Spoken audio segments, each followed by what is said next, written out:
Magandang buhay mga ka-Green Thumb. Meron nga pala ako ditong isang fairy castle na ang laki na. 5 taon na po ito sa akin at ito nga po ay galing kay si Cecil Hirano from Japan.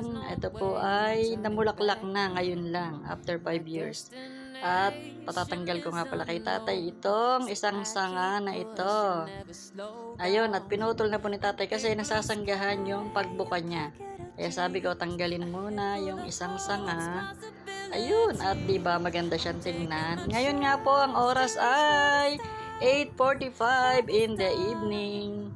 Ayan, magandang gabi po sa inyong lahat. Namulaklak na at kay ganda pala ng bulaklak nito. Tingnan nyo naman. Para siyang kahawig ng Queen of the Night. Wala sa isip ko yung mga pangalan ng halaman.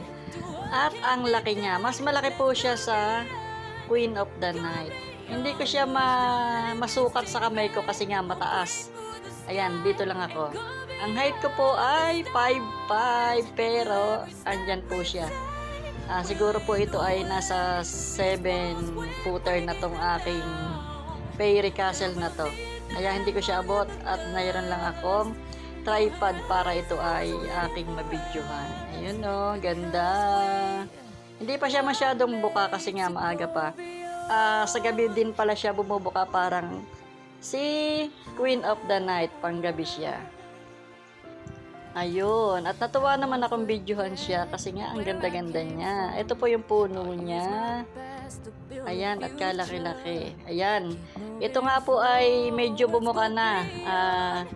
Ang oras nito ay mag-aalas 10 na siya nang tinignan natin. Dahil buka na siya. Ayan, 10 PM na po yan. Ako'y sumilip uli. At yung huling silip ko ay umaga na. Ito po ay mga 10 PM po ito nung pangatlo kong silip dito sa... Hinihintay ko kasi siyang bumuka ng todo para makita ko yung talagang ganda ng bulaklak niya. Ayun, tingnan nyo kung gaano siya kalaki at kahaba. Yung puno ng aking fairy castle, napakaganda niya at napakalaki. Hindi ko na to pinapansin kasi nga nasa tabi na siya, sumobra na siya sa laki. Kaya nakatago na siya dyan sa may tabi ng puno ng guyabano.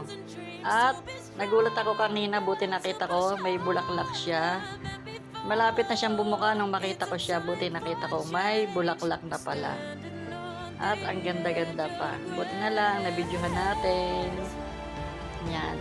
Oras po nito ay 10:30 PM. Ayan, medyo mabuka na siya. Medyo na siya, bumuka na.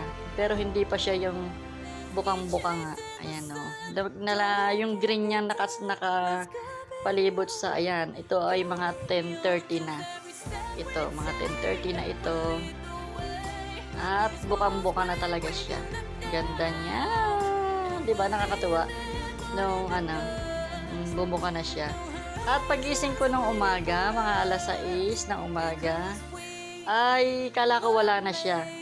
Ayan, nakita ng asawa ko. Sabi niya, ay meron pa, buka pa siya, hindi pa siya sumasara. Sabi niya gano'n. Pagising namin nung kinabukasan. Ito nga pala ay, ang petsa ay 21 pala ang petsa ngayong gabi. Tingnan natin. Ayan, nakamay ko, inaabot ko, hindi ko naman kayang abutin. Ayun, ganda-ganda na niya. Hanggat di siya bumubuka, hindi ako natulog. Inabangan ko talaga siyang bumuka ng todo. Natuwa talaga siyang videohan, ang bulaklak na to, diba? Ang ganda-ganda niya. Kahawig talaga niya si Queen of the Night. Si Queen of the Night. Ayan, at madilim, lang tayo dyan, naka-flashlight lang tayo dyan, kaya naka-flashlight yung cellphone natin. Kaya kita natin yung itsura niya. Ayun buka na talaga siya. Ito ay 10:30 na. 10:30 na ng gabi yung buka niya. Kaya makita nyo na madilim yung paligid.